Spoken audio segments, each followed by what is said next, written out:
Hi சொந்தங்களா, எல்லாரும் எப்படி இருக்கிறீங்க?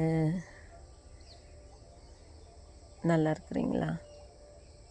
இன்றைக்கி நம்மளுடைய லெமன் செடியினுடைய நிலைமையை நான் உங்களுக்கு காட்டணும் அப்படின்னு நினைக்கிறேன். இங்கே பாருங்கள், இங்கே ஒருத்தி மறைஞ்சு கிடக்கிறான். இவ்வளோ பழுத்துட்ருக்குறான். இன்னும் கொஞ்சம் பழுக்கட்டும். அப்படியே நாம் இதுக்குள்ளவே விட்டு வச்சிடலான்னு நினைக்கிறேன். தேவைப்படும் போது ஆல்ரெடி இன்னும் கொஞ்சம் காய்கள் எடுத்துருந்தோம். ஸோ இங்கேயும் இருக்குது. இது என்ன நடந்துச்சுன்னா, நான் எப்பவுமே சொல்லுவேன், ஆடுகள் எல்லாம் வந்துடும் அப்படின்னு. இந்த ஆடுகள் ஒரு சிறப்பான காரியத்தை நடத்திட்டு போயிட்டுருக்குறாங்க. பாருங்கள், என்னுடைய எலும்பிச்சை செடி மொத்தமாக போயிடுச்சுங்க. மனசுக்கு ரொம்பவே வேதனையாக இருந்துச்சு. ரொம்ப கஷ்டமாக இருந்துச்சு. வீட்டில் இருந்திருந்தோன்னா கண்டிப்பாக அதை நாங்கள் துரத்தியாவது விட்டுருப்போம். நாங்கள் எல்லாமே ஒரு மேரேஜுக்காக வீட்டை விட்டு போயிட்டோம். நாங்கள் ஒரு 3 மணி நேரம் தான் இருக்கும். அந்த 3 மணி நேரத்துக்குள்ளே மொத்தமாக மேய்ஞ்சி தள்ளிட்டாங்க. ஸோ பதையம் போட்டு வச்சுருந்த இந்த செடியை கூட பாருங்கள், அப்படியே சாய்ச்சி வச்சுட்டுக்கிறாங்க. நல்ல வேளை அதை எதுவும் சாப்பிடலை அப்படின்னு நினைக்கிறேன். ஒரு ரகளை பண்ணிட்டு போயிட்டுருக்குறாங்க. ரொம்ப மனசுக்கு வேதனை. அதுக்கப்புறம் பார்த்திங்கன்னா, தென்னை மரம், நான் அதை குழந்த மாதிரி வளர்த்து வச்சுருந்தேன். ஒன்றுமே இல்லைங்க. மொத்தமாக அப்படியே குச்சி ஆக்கிட்டு போயிட்டுருக்குறாங்க. பாருங்க எந்த மாதிரி நிலைமைக்குள்ளே இருக்குது. அந்த துளுத்து வர அந்த குருத்தை கூட பாருங்கள், விடவே இல்லை. நல்ல வேலை, இது மட்டும் அவங்க கண்ணுக்குள்ளே மாட்டல நான் நினைக்கிறேன். நடு குருத்து எல்லாமே மேய்ஞ்சி தள்ளிட்டு போயிட்டாங்க. பார்க்குறோம், மனசெல்லாம் அவ்வளோ காயமாகி போச்சு. 2-3 நாளாக வீடியோ போடக்கூட மனசே இல்லைங்க. அந்த அளவுக்கு என்னடா இப்படி நடந்துருச்சு அப்படின்னு நினச்சேன். ஏன்னா நம்ம கஷ்டப்பட்டு அவங்கள நம்ம வளர்க்குறோம் இல்லைங்களா. ஒரு எதிர்பார்ப்போடு கூட தான் அவங்கள நம்ம வளர்க்குறோம். அது இப்படி ஒன்றுமே இல்லாமல் போயிடுச்சு அப்படின்னு நினைக்கும் போது அது ரொம்பவே கஷ்டமாக இருக்குது. இங்கே மல்லிகைப்பூ செடி இருக்குது. இதை பார்க்கல நான் நினைக்கிறேன். அவங்களுக்கு எதை சாப்பிட்றது எதை விடுறது அப்படின்னு தெரியல. ஏன்னா இங்கே அவங்கள அனுப்புறதுக்கோ துரத்துறதுக்கோ யாருமே இல்லை பார்த்தீங்களா. அந்த ஒரு குஷியில் இவ்வளோ வேலையை பண்ணிட்டு போயிருக்காங்க. என்ன பண்ணுறதுங்க, ரொம்பவே கஷ்டமாக இருந்தது. மனசுக்கு அவ்வளோ கஷ்டம். அந்த பழங்களை தான் விட்டு வச்சுருக்குறாங்க, அவ்வளோதான். மற்றபடி எல்லாத்தையும் இது கொஞ்சம் ஹைட்டாக இருக்கிறதுனால இதை அவங்க சாப்பிடல போல். மற்றபடி எல்லாமே சாப்பிட்டுட்டு போயிட்டாங்க. பட் துளுக்கும். ஏன்னா இப்போ பாருங்கள், துளுக்கவே ஆரம்பிச்சிருச்சு. கவலை இல்லை, பட் இருந்தாலும் ரொம்ப வேதனையாக இருக்குது. இல்லைங்க, துளிர் இல்லை, நான் தான் துளிருன்னு நினச்சிட்டேன். இது துளிர் இல்லை, அந்த காம்பு, இலையினுடைய காம்பு தான். நான் பாருங்க, இவளுடைய அட்டகாசத்தை பாருங்கள். எப்படியாவது கண்டுபிடிச்சி வந்துடுவாங்க. ஸோ எல்லாமே உடச்சி ஒரு வழியாக இதை உடச்சி விட்டுருக்காங்க. மறுபடியும் இதை நான் எடுக்கலைங்க. நான் எடுக்கலை, அதை அப்படியே விட்டுட்டேன். அதை அப்படியே துளுத்து வந்துட்டோம் அப்படின்னு நான் அதை அப்படியே விட்டுட்டேன். அடுத்து இங்கே பாருங்கள், இங்கே இந்த டேபிள் ரோஸ் வச்சுருந்தேன். அதையும் முழுமையாக சாய்ச்சாச்சு. இங்கே பார்த்திங்கன்னா காராமணி நிலைமை பாருங்கள், ஒன்றுமே இல்லைங்க. மேலெல்லாம் கொடி முழுக்கவும் போயிருந்தது. இதெல்லாம் கொடி நல்லா படர்ந்து இருந்துச்சு. மொத்தமாக எடுத்துட்டாங்க. இது அப்படியே கொஞ்சம் கொஞ்சமாக காஞ்சிடும்னு நினைக்கிறேன். நிறைய பூக்கள் எடுத்திருந்தது, நிறைய பூக்கள். இங்கே பாருங்கள், இதெல்லாம் அப்படியே வந்திருந்தது. மேலே வரைக்கும் அப்படியே ஏறி போகிற நிலைமைக்குள்ளே வந்திருந்தது. ஆனால் எல்லாமே போயிடுச்சுங்க. ரொம்ப மன வருத்தம். ஹஸ்பண்ட் சொன்னாங்க, சொல்லணும், அந்த ஆடை கொஞ்சமாவது அவங்க அப்படியே விட்டுடுறாங்க, கொஞ்சம் பராமரிக்கிறதுக்கு சொன்னால் நல்லா இருக்குமோ. சொல்லி மட்டும் என்னங்க நடக்க போகுது? ஒன்றும் நடக்க போகிறதில்ல. எல்லாமே போச்சு. மனசுக்கு ரொம்ப வேதனை. கஷ்டப்பட்டு நம்ம வளர்த்து நிறைய காராமணி, அந்த காராமணி பார்த்திங்கன்னா இந்த குரங்கு கொஞ்சம் சாப்பிட்டுட்டு இருந்துச்சு. மறுபடியும் அது எப்படியோ பாதுகாத்து அவங்க கண்ணுக்கு அது மறைவாக இருக்கட்டும் அப்படின்னு அதை மறைச்சி நான் வளர்க்க ஆரம்பித்தேன். கடைசியில் இவங்க வாயில் வச்சாச்சு. இங்கே இருந்த செடியே காலி பண்ணிட்டாங்க. இங்கே இருந்த எல்லாமே, இதெல்லாம் கத்திரி தான் வச்சுருந்தேன். அது எல்லாமே பெரிய பெரிய இலை, காய், பூ மொத்தத்தையும் சாப்பிட்டு தள்ளிட்டாங்க. நல்ல வேலைங்க, இந்த லெமன் மட்டும் அவங்க கண்ணில் படலை அப்படின்னு நான் நினைக்கிறேன். இதை மட்டும் விட்டு வச்சுருக்குறாங்க. இது பட்டிருந்தா இதுவும் அவ்வளோதான் போயிருக்க முடியும். அழகாக இருக்குது பாருங்கள். அடுத்து வந்து நான் பாருங்கள் இதில் வந்து செடிங்களை போட்டு வச்சுருந்தேன். மொத்தமாக சாய்ச்சி தள்ளி இதெல்லாம் உடச்சி எனக்கு எவ்வளோ பெரிய என்ன சொல்கிறதுங்க, ரொம்ப வேதனையாக இருக்குது. அந்த உழைப்பெல்லாம் போச்சுன்ற மாதிரி அவ்வளோ அழகாக இருந்தாங்க இவங்கெல்லாம். நான் நினச்சேன் இவங்களை எல்லாமே வந்து வீடியோ எடுத்து போடணும். ஏன்னா அவ்வளோ அழகாக பூ விட்டு விதைகள் எல்லாம் அவ்வளோ இருந்தது. கேட்குறவங்களுக்கு அந்த விதைகளை கொடுக்கலாம் அப்படின்னு நான் நினச்சேன். எதுவும் கொடுக்க முடியாது போல், ஏன்னா மொத்தமாக தின்னு தீர்த்துட்டாங்க. பாருங்க, இதுக்கு மேலே இது வருமா வராதா அப்படிங்கிறது எனக்கு தெரியல. வேறு இருந்தால் வரும். திரும்பவும் இதை வந்து நான் நட்டு வைக்கணும். இது எல்லாமே உடச்சி போட்டுட்டாங்க, அவ்வளோதான். இது யூஸ் இல்லை. இதுக்கு பதில் நான் வேறு ஏதாவது வச்சு தான் வைக்கணும். அது மேலே அவ்வளோ அழகாக இருந்தது பாருங்கள், எந்த அளவுக்கு தள்ளி வச்சு எல்லாத்தையும் உடச்சி நாசனம் பண்ணிட்டாங்க. நான் ஹஸ்பண்ட் சொன்னாங்க, இந்த ஆடெல்லாம் வந்து கடிச்சிச்சு அப்படின்னு சொன்னால் மறுபடியும் அது துளுத்து வர்றது ரொம்ப கஷ்டம் அப்படின்னு. தெரியலங்க என்ன நடக்க போகுதுன்னு. இவங்க பாருங்கள், ஸ்டார் நெல்லி சூப்பராக வந்திருக்காங்க இல்லைங்களா. எங்கே நாங்கள் ஒரு ஹாஸ்பிட்டல் போயிருந்தோம். அந்த டாக்டர் அம்மாக்கிட்ட கேட்டு விதையை வாங்கிட்டு வந்து இங்கே போட்டு வச்சுருந்தேன். எவ்வளோ அழகாக வந்திருக்கா பாருங்கள், அழகி. இவங்களும் இதிலேருந்து எனக்கு தெரிஞ்ச ஒரே ஒரு விஷயம் தாங்க நான் சொல்லணும் அப்படின்னு வந்து நினைக்கிறேன். கத்திரிக்காய் விட்டுருக்காங்க, குரங்குங்க எங்கே விட்டு வைக்க போகிறாங்களோ தெரியல. ரொம்ப அழகான ஒரு துளிர், ரொம்ப சீக்கிரமாகவே இது வந்து வேறு பிடிச்சிருச்சு. எனக்கு எப்படி இது வேறு பிடிச்சி வளருமோ அப்படின்ற ஒரு கவலையும் இருந்துச்சு. சீக்கிரமாக வேரும் பிடிச்சி இது வந்து வந்துருச்சு. இந்த ஸ்டார் நெல்லி நான் என்ன சொல்ல நினைக்கிறேன்னா, நான் நினச்சிட்டே இருந்தேன் என்னென்னா, இந்த காராமணி செடி வந்துட்டுருக்குது, குரங்குக்கிட்டேருந்து இது வந்து நம்ம காப்பாற்றணும். ஆடை வந்து நான் நினைக்காமலே விட்டுட்டேங்க. குரங்குக்கிட்டேருந்து காப்பாற்றணும் அப்படிங்கிறது மட்டும்தான் என்னுடைய எண்ணமாக இருந்துச்சே தவிர, இந்த ஆடுகளும் இவ்வளோ தூரம் வந்து சாப்பிட்றோம் நம்ம இல்லாமல். முன்னாலாம் நாங்கள் எத்தனை நாள், 4 நாள் 5 நாள் இல்லாமல் போனாலும் ரொம்பவே நல்லா வந்து இருக்கும். எதுவுமே வந்து பிரச்சனைகள் வராது, எதுவுமே இருக்காது. பட் நாங்கள் அந்த 2-3 மணி நேரம் அந்த மேரேஜுக்கு போயிட்டு வந்ததுனால இங்கே ஆள் இல்லை, வந்து ஃபுல்லாக நுழைஞ்சிட்ருக்குறாங்க. நம்ம வீட்டில் டாகிஸ் வந்து வேஸ்ட்டுங்க நிஜமாகவே. ஏன்னா அவங்க கூட இவன் ஆடிக்கிட்டு இருப்பான், அவங்கள கடிக்க மாட்டான். பட் அவங்கள துரத்தியாவது விட்டுருக்கலாமே அப்படின்னு யோசிக்கும் போது அது கஷ்டமாக இருக்குது. சரி, அவங்களாவது ஒற்றுமையாக இருக்கட்டுமே. என்ன சொல்ல வந்தேன்னா, நான் ஒரு வாரமாகவே நினச்சிட்ருந்தேன் இதுக்கு வந்து ஒரு வழி பண்ணணும், இல்லை அந்த க்ரீன் ஷேட் நெட்டாவது வந்துட்டு வாங்கி இங்கே கட்டி விட்டுறலாம். ஏன்னா வேறு பகுதியில் வந்து இவங்க கடிச்சு விட்டுட்டாங்கன்னா அதுவும் பிரச்சனை.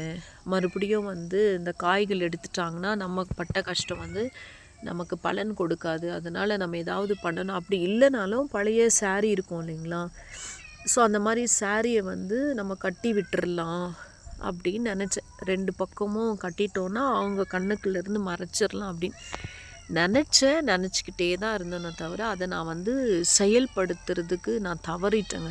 அதை நான் செயல்படுத்தி இருந்தேன்னா இன்றைக்கி நான் வந்து இப்படி புலம்பி இருக்க மாட்டேன். அதான் நான் வந்து இந்த விஷயம் வந்து எனக்கு கொடுத்த ஒரு பெரிய அனுபவம் வந்து என்னென்னா, எக்ஸ்பீரியன்ஸ் என்ன அப்படின்னு நீங்கள் வந்து பார்த்தீங்கன்னா, எதை வந்து செய்யணும், அது நல்ல விஷயங்கள், செய்ய வேண்டிய காரியத்தை நம்ம வந்து தள்ளி போடவே கூடாதுன்றது ஒரு மிகப்பெரிய பாடம் வந்து எனக்கு இந்த ஆடுகள் வந்து கற்றுக் கொடுத்த பெரிய பாடங்க எனக்கு. நாம் வந்து மற்றவங்களுடைய இதை பார்த்து தான் கற்றுக்கணும் அப்படி இல்லை. நம்ம நார்மலாகவே நாம் செய்கிற ஒவ்வொரு காரியத்துலேயுமே நமக்கு ஒரு பாடத்தை கடவுள் நிஜமாக வச்சுருக்குறாங்க அப்படின்னு நான் நினைக்கிறேன். செய்ய வேண்டிய காரியத்தை நம்ம வந்து அது அந்த நேரத்தில் நம்ம மனசு சொல்லும் பார்த்திங்களா, இதை செய்யணும் அப்படின்னு நமக்கு அந்த மனசு சொல்லும் பொழுது அந்த காரியத்தை செஞ்சிட்டோன்னா அது வந்து இழப்பாக நமக்கு வந்து இருக்காது.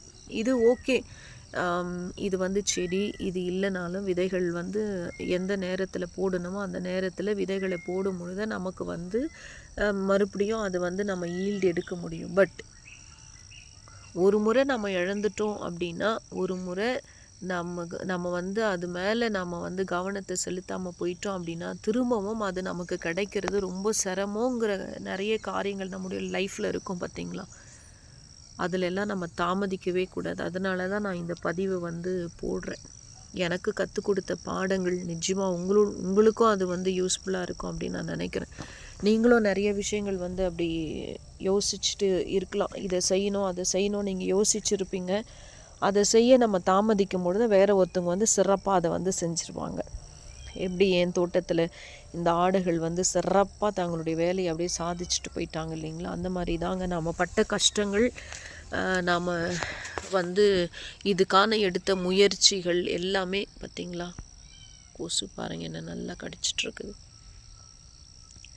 எல்லாமே வந்து வீணாக தான் போயிடும். அது வந்து வேறு ஒருத்தவங்க வந்து அனுபவிச்சுட்டு போயிடுவாங்க. அதனால் நான் வந்து என்ன சொல்கிறேன் அப்படின்னா, தயவு செய்து நீங்கள் என்ன நினைக்கிறீங்களோ, எதை பண்ணணும்னு நினைக்கிறீங்களோ, அது தொழிலாக இருக்கட்டும், இல்லை உங்களுடைய எந்த ஒரு காரியமாக இருக்கட்டும், இதை செய்யணும் அது செய்கிறது நல்லதுன்னு உங்கள் மனசுக்குள்ளே பட்டுச்சு அப்படின்னா தயவு செய்துங்க அதை வந்து தாமதிக்காதீங்க. தயவு செய்து அதை தாமதிக்காதீங்க. எவ்வளோ சீக்கிரம் அதை செய்ய முடியுமோ அவ்வளோ சீக்கிரம் அதை வந்து நீங்கள் செஞ்சுருங்க. அது வந்து ரொம்பவே நல்லது. அது ரொம்ப நல்லது. பாருங்கள், நிறைய வந்து கத்திரி பிஞ்சுகள் வந்து நிறைய விட்டுருக்காங்க. பட் என்ன அப்படின்னா, இந்த குரங்குகள் வந்து வந்தாங்கன்னா விடவே மாட்டாங்க. உண்மையாக சொல்கிறேன், நீங்கள் நம்புறீங்களோ நம்பலையோ எனக்கு தெரியல. நான் ப்ரேயர் பண்ணிகிட்ருக்குறேன், ஐயோ இசப்பா இந்த குரங்குங்க வராமலே இருந்தாலும் நல்லாயிருக்கு, அவங்க வந்தாலும் இந்த காயெல்லாம் அவங்க கண்ணுக்கு மறைச்சி கொடுத்துருங்க அப்படின்னு. தெரியல. இங்கே பாருங்கள், நிறைய காய் விட்டுருக்காங்க. எனக்கு ரொம்ப ஆசையாக இருக்குது. இங்கே பாருங்கள், நான் காட்டுறேன் பார்த்தீங்களா?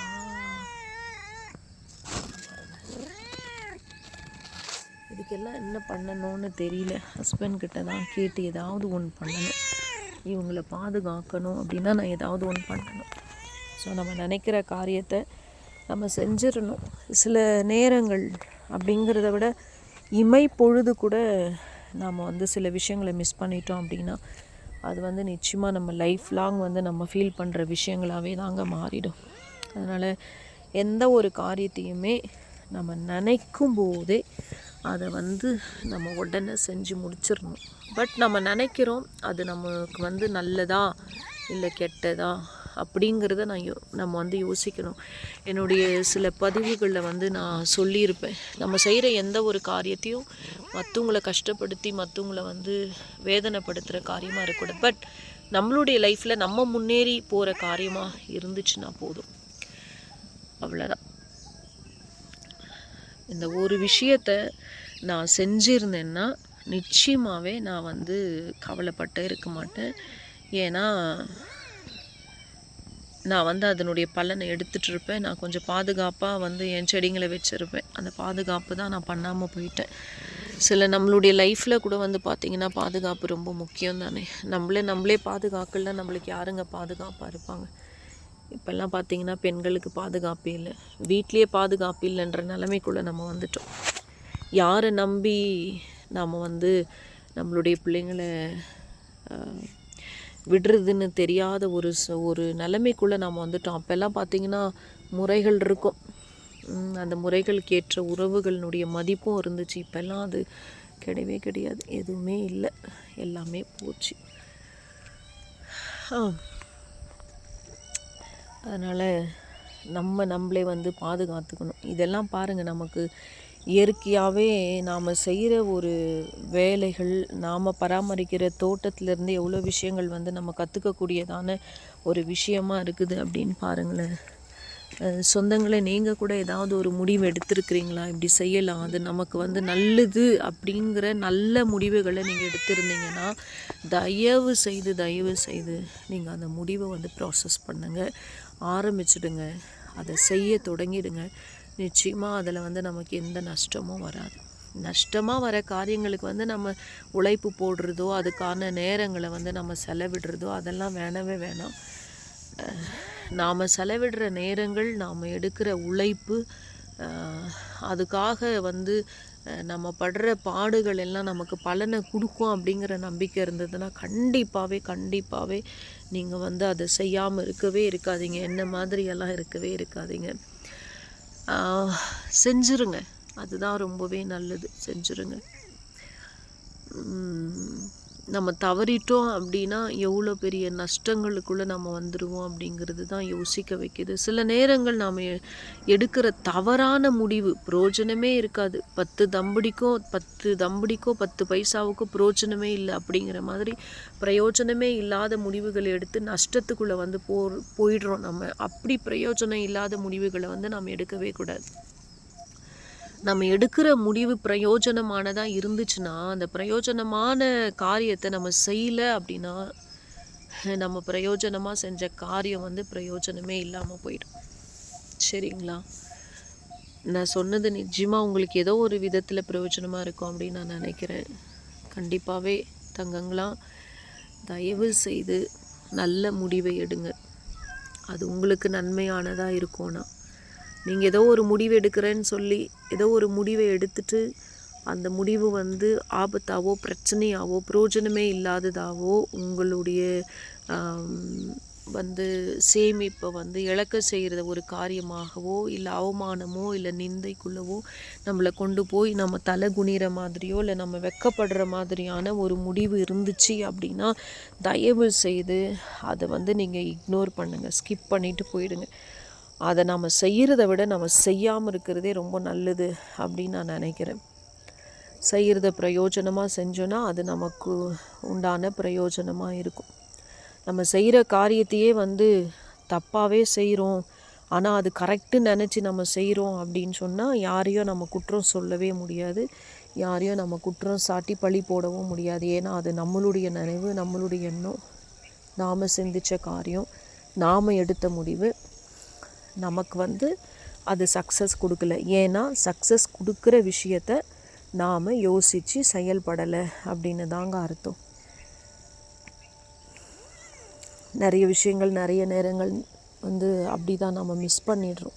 அப்படி மிஸ் பண்ணக்கூடாதுன்றதுனால தான் இந்த பதிவையே நான் வந்து உங்களுக்கு போடுறேன். என் வாழை மரத்தை எத்தனையோ முறை எப்படியோ கஷ்டப்பட்டு நான் காப்பாற்றிருக்கிறேன். இந்த வாழை மரத்தினுடைய நிலைமையை பாருங்கள். எல்லா பக்கமும் வந்து ஃபுல்லாகவே ஒரு வழி ஆக்கிட்டு போயிட்டாங்க. நல்ல வேளை இந்த அத்தி மரம் வச்சுருக்கேன் பார்த்திங்களா, இந்த அத்தி மரத்தை அவங்க பார்க்கல, தக்காளி செடிகளை வந்து பார்க்கல, மிளகாய் நாற்று கத்திரிக்காய் நாற்றுலாம் கொஞ்சம் வச்சுருக்கேன், அதெல்லாம் அவங்க பார்க்கல போல். பார்த்துருந்தாங்கன்னா அதையும் பிச்சு தள்ளிட்டு போயிட்டுருப்பாங்க. அடுத்தது வந்து பார்த்திங்கன்னா வெற்றிலை சாப்பிட்றாங்களா என்னன்னு எனக்கு தெரியல. வாட்டர் ஆப்பிள் மரம் இதையும் விட்டு வச்சுருக்காங்க, மல்லி அதையும் விட்டு வச்சுருக்காங்க. இங்கே பார்த்திங்கன்னா செரி, இந்த செரியை வந்து அவங்க கொஞ்சம் தாங்க சாப்பிட்ருக்காங்க. ஓஹோ, இப்போ தான் எனக்கு தெரியுது இது சாப்பிட்லையோ அப்படின்னு நான் நினச்சேன். கொஞ்சம் தான் சாப்பிட்ருக்காங்க. ஆனால் இங்கே பாருங்கள், என் சப்போட்டா பழத்தை கூட வச்சு வைக்கல, நிறைய பழங்கள் இருந்தது, நல்ல பெருசாகிட்டு வந்துகிட்டே இருந்தது. எனக்கு குரங்கு தொல்லைங்க தான் அப்படின்னு நினச்சேன். ஆனால் இப்போது பார்த்தா எனக்கு ஆடுகளுடைய தொல்லைகளை வந்துச்சு. நான் சொன்ன மாதிரி தான், இதுக்கு ஒரு வழியே நான் வந்து செய்யலை அப்படின்னா கண்டிப்பாக இப்படி தான் வந்து நான் புலம்பிகிட்ருக்கணும். ஒரே ஒரு குட்டி பழத்தை விட்டு வச்சு போயிருக்காங்க, அவ்வளோதான். மற்றபடி எல்லாத்தையும் சாப்பிட்டு குச்சி ஆக்கிட்டு போயிட்டுருக்குறாங்க. எவ்வளோ கொடுமை. எங்கள் ஹஸ்பண்ட் வந்து சொன்னாங்கம்மா, எல்லாம் சாப்பிட்டுட்டு வயிறு நிறைஞ்சி இன்னும் நிறைய செடிகள் இன்னும் அந்த பக்கம் எல்லாமே நிறைய சாப்பிட்டுட்டு போயிட்டுருக்குறாங்க. இங்கே பாருங்கள், இதெல்லாம் அப்படியே அடர்த்தியாக இருந்தது, அப்படியே குச்சி ஆக்கிட்டு போயிட்டுருக்குறாங்க பாருங்கள்.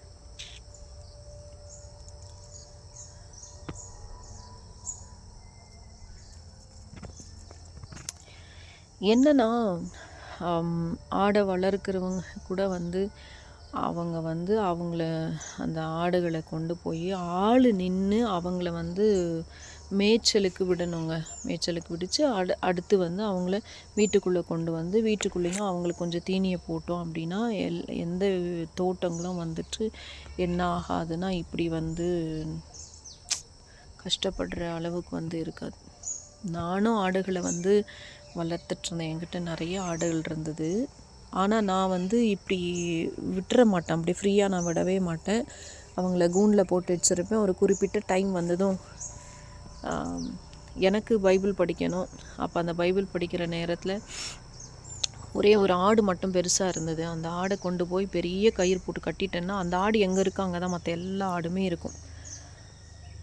ஸோ அவங்கள வந்து நான் அப்படியே அங்கேயே மேய்ச்சிடுவேன். ஒரு 2-3 மணி நேரம் மேய்ச்சி விட்டுருவேன். அதுக்குள்ளேயே வந்து அந்த பூசா பொட்டு அதெல்லாம் நல்லா கஞ்சி தண்ணியில் ஊற போட்டு வச்சுருப்பேன். அப்படியே கொண்டு வந்து அவங்களுக்கு கொடுத்துட்டு நான் கூண்டில் போட்டுருவேன். அதே மாதிரி சாயங்காலத்தில் ஒரு 2-3 மணி நேரம் மேய்ச்சல் கொடுப்பேன். ஸோ யாருடைய தோட்டத்தையும் ஆடுகள் போய் இப்படி வந்து பண்ணதே வந்து சரித்திரமே கிடையாது. பாருங்கள் எவ்வளோ பெரிய வேதனை. ஏன்னா நான் யோசிக்காமல் போயிட்டேன். ஆனால் அவங்க வருவாங்க, வந்து சிலதெல்லாம் சாப்பிட்ருவாங்க. ஆனால் அப்போவே நான் வந்து சரி அப்படின்னு நினச்சி அதை இக்னோர் பண்ணிட்டேன்னா, இல்லை அது மேலே நான் வந்து சரியான கவனம் செலுத்தலை, அவ்வளோதான்.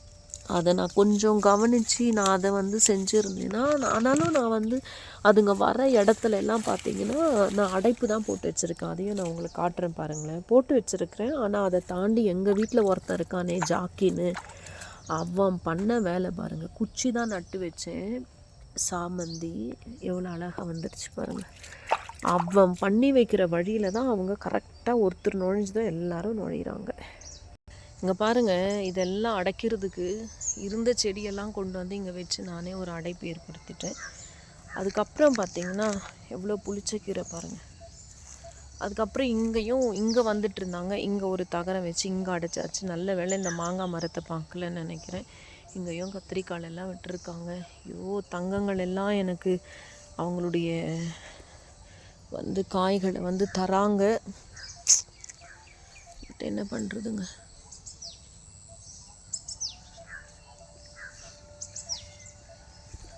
எனக்கு அது கொடுத்து வைக்கலையா என்னவோ தெரியல. இங்கே பாருங்கள், இங்கேயும் ஒரு இடம் இருக்குது. அங்கேயும் நான் வந்து அடைச்சி வச்சுருக்கேன். எங்கள் ஜாக்கி இருக்கிறான் பார்த்திங்களா, இங்கே பண்ணி வச்சான் பாருங்கள் வழி. எவ்வளோ அழகாக பார்த்திங்களா. இந்த வழியாக வந்து தான் மொத்தத்தையும் சாப்பிட்டுட்டு அழகாக போயிட்டுருக்குறாங்க. ஆனால் காட் கிரேஸ் என்னென்னா பாருங்கள், புதிய துளிர் என்னுடைய மாதுளன் செடி. இதை கவனிக்கல. ஆள் இறங்கணுந்தோ அங்கே நல்ல பெருசு பெருசாக பச்சையாக இருக்கும். அந்த பக்கம் டைரக்ஷன் திரும்பியாச்சு. கொய்யா இவங்களையும் ஒன்றும் பண்ணலை. பட் இந்த செரி கொய்யாவை கொஞ்சம் வேலை காட்டிட்டு போயிட்டுருக்குறாங்க சாப்பிட்டுட்டு. இங்கே பாருங்கள், எவ்வளோ முடியுமோ அவ்வளோ தூரம் எட்டி சாப்பிட்டாச்சு, முடிச்சிட்டாங்க கதையை. எவ்வளோ தூரம் சாப்பிட்ருக்காங்க பாருங்கள் தென்னை மரத்தை. அடுத்து பார்த்திங்கன்னா இங்கே வந்து பார்த்திங்கன்னா பாட்டில் இப்படி வந்து நான் செடி வச்சுருந்தேன். இந்த செடிங்களை விட்டு வச்சுருக்காங்க. இந்த செடி எவ்வளோ கூடுமான அளவு சாப்பிட்டு எல்லாத்தையும் வந்து கீழே தள்ளி எல்லாத்தையும் போட்டு இங்கே பாருங்கள் இதெல்லாம் பிச்சு போட்டுட்டுருக்குறாங்க பாருங்கள். இதெல்லாம் ஒன்றுமே இல்லை. ஹஸ்பண்ட் வந்து இப்போ மழை வந்துட்டுருக்கிறதுனால எடுத்து கொஞ்சம் வெளியிலையாவது வைப்போமே துளிர்க்கும் அப்படிங்கிறதுனால இதை இங்கே வச்சுருக்கிறார். இதுக்கு கொஞ்சம் தண்ணி ஊற்றணும். கொஞ்சம் தண்ணி ஊற்றிடுவோம். வாடி வதங்கி போயிட்டுருக்குறாங்க.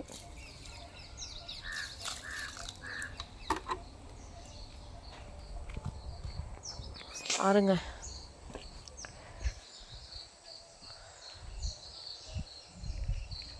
எல்லாமே போச்சு. கஷ்டப்பட்டதெல்லாம் எனக்கு நஷ்டமாக போச்சு. ஸோ இந்த தவறுகளை நீங்கள் கண்டிப்பாக செய்யாதீங்க. அதனால தான் இந்த பதிவை வந்து நான் போடுறேன். வெறும் ஆடு மாடுக்காக மட்டுமே கிடையாது, நம்மளுடைய பர்சனலான லைஃப்பில் கூட நம்ம எதை வந்து செய்யணுமோ அந்த நல்ல விஷயங்களை அந்த டைமுக்கு அந்த நேரத்துக்கு தயவு செய்து சொந்தங்களா அதை செஞ்சுருங்க. அதை வந்து தாமதிக்காதீங்க. நம்ம வந்து இது பண்ணும்போது எந்த அளவுக்கு நம்ம வந்து பாதிக்கப்படுறோம் அப்படிங்கிறத வந்து பாருங்கள். ஓகேங்களா? இவ்வளோ அழகாக துளுத்து வந்திருக்கு. எல்லாமே இதுதான். ஒன்று அவங்க வந்து தள்ளிட்டு போயிடுவாங்க, இல்லைன்னா இவங்க தள்ளிட்டு போயிடுவாங்க. சரிங்க சொந்தங்களா, நான் சொன்னது கண்டிப்பாக உங்களுக்கு ஏதோ ஒரு விதத்தில் ஏதாவது ஒரு விஷயமாவது உங்களுடைய ஹார்ட்டை டச் பண்ணியிருக்கோம் அப்படின்னு நான் நினைக்கிறேன். தேங்க்யூ ஃபாலோ பண்ணணும்னு நினைக்கிற விஷயத்த ஃபாலோ பண்ணுங்கள், இல்லைனா இக்னோர் பண்ணுங்கள். உங்களுக்கு இந்த பதிவு பிடிச்சிருந்தா லைக் பண்ணுங்கள், சப்ஸ்கிரைப் பண்ணுங்கள். யாருக்காவது இதை அனுப்பிவிடணும் அப்படின்னு நீங்கள் நினச்சிங்கன்னா அவங்களுக்கு கண்டிப்பாகவே இதை நீங்கள் வந்து அனுப்பிவிடுங்க. அவங்களுக்கு இது ஒரு பாசிட்டிவ் எனர்ஜி கொடுக்குறதா இருக்கும். தேங்க்யூங்க. Happy gardening.